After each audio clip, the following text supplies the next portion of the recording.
परसों का दिन था और बज रहे थे यही कोई दोपहर के 3।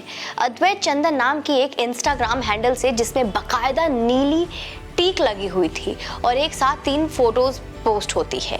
फोटोज में एक पकी मूंछ दाढ़ी वाला व्यक्ति जींस और हुडी पहने, माथे पर महाराष्ट्रियन टोपी, दाहिने हाथ में कलावा धारण किए और माथे में चंदन कुमकुम का तिलक लगाए पूजा कर रहा है। जैसा कि हर सनातनी पूजा के एक अहम हिस्से के रूप में कलश स्थापना है, वो व्यक्ति भी कहीं कलश स्थापित कर रहा है। उसने एक फोटोज में कलश को अपने माथे के बीचों बीच ऐसे धारण किया है जैसे महाराजा भरत वनवासी रामचंद्र के चरण पादुका को धारण कर वन से निराश लौटे थे।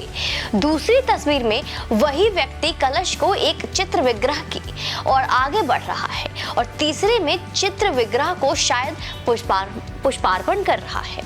चित्र किसी साधारण व्यक्ति की नहीं हो। चंदन का परिचय भी जान लीजिए। कुछ दिन पहले एक फिल्म आई थी लाल सिंह चड्ढा, जिसकी बनियान उतारने में हम सब ने अपनी गिलहरी प्रयास किया था।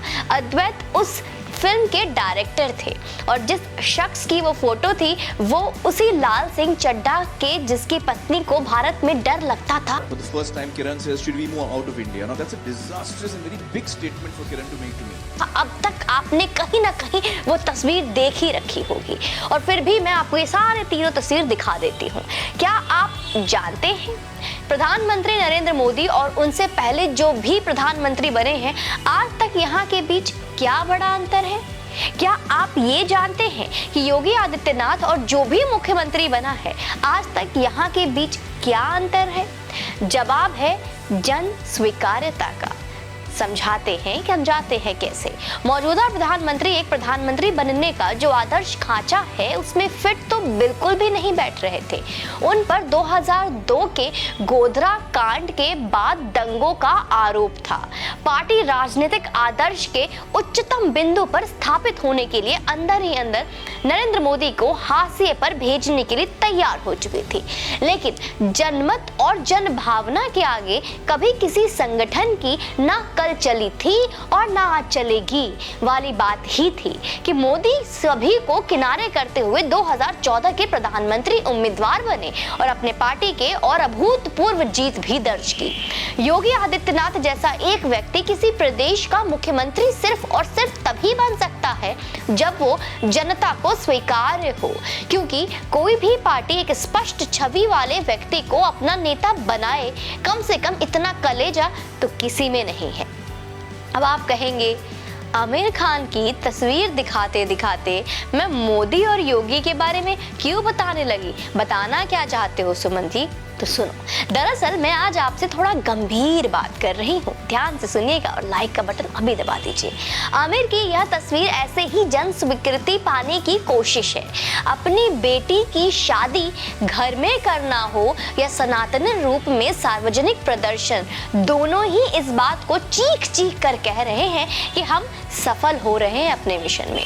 वो वक्त बहुत पुराना नहीं था जब हिंदू अपने आप को हिंदू बताने से भी परहेज करता था, लेकिन फक्र है अपना मजहबी रंग दिखाता था। वक्त का चक्का देखिए कैसे पलटा। आपने हमने मिलकर जो राम का नहीं वो काम का नहीं का नारा ऐसा बुलंद किया कि हिंदू तो हिंदू कहलाने में फक्र कर ही रहा है, अब मजहबी भी हिंदू बन पूजा पाठ कर रहे हैं। हम जानते हैं कि ऐसी हजारों तस्वीरें आपके सामने आ जाए, लेकिन आपका दिल इन मजहबियों के लिए नहीं मानेगा और मानना भी नहीं चाहिए, और मैं ऐसा कुछ चाहती भी नहीं। लेकिन इस बात की खुशी अवश्य मनाइएगा कि एक वक्त में भांडवुड के इस हिंदू भांड मुसलमान दिखने में फक्र करते थे, दरगाह जाने को कूल समझते थे। अब उनके पैर इस डर से थर-थर कांपते हैं और जिन्हें दरगाह जाना चाहिए था वो कलश स्थापित कर रहे हैं, तिलक लगा रहे हैं। आमिर खान वही हो ना जिसके गाल को थप्पड़ से बचाने के लिए गणेश जी का फोटो चिपका लिया है। देखो, हकीकत में भी वही कर रहे हो, लेकिन अब नहीं बात बनेगी। तब तक आमिर खान से आमिर चंद ना बन जाओ। समय का पहिया ऐसा घूमा जो उड़ रहे हैं आसमान में उतरकर नीचे धूल चूमा। दोस्तों, बधाई हो, क्योंकि यह लड़ाई अभी रुकनी नहीं चाहिए, जारी रखिए। सब ऐसे ही पूजा करते मिलेंगे आपको आने वाले 5 सालों में। सबके सब आपको इसी तरीके से तिलक लगाए जो अभी तक फिल्मों में चंद पैसों के लिए और सनातन का अपमान करने के लिए जिस तरह का नौटंकी और ढोंग करते थे, अब ये आपको वास्तविक में नजर आएंगे। और ये बदलाव कोई खुद बर नहीं हुआ है, ये मेरी, आपकी और हम सब की एक कोशिश, एक प्रयास का नतीजा है। मैंने कहा था ना, बूंद बूंद से तालाब भर जाता है। यूं ही पीछे थोड़ी ना हटेंगे हम। तो अब तो आप लोगों में से कुछ लोग जो मुझ पे यकीन नहीं कर पा रहे थे कि क्यों चिल्लाती हूँ मैं, क्यों चीखती हूँ मैं, क्या बदल जाएगा, क्या बदल गया, उनके लिए बदलाव आ रहा है। हवा के रुख बदल रही है, समझ गए ना? तो यूं ही लगातार प्रयास जारी रखेंगे हम और आप सब मिलके। आपका क्या कहना है कमेंट बॉक्स में जरूर बताइएगा। चैनल पे यूं ही बने रहें और अपना प्यार देते रहें। जय हिंद, वंदे मातरम।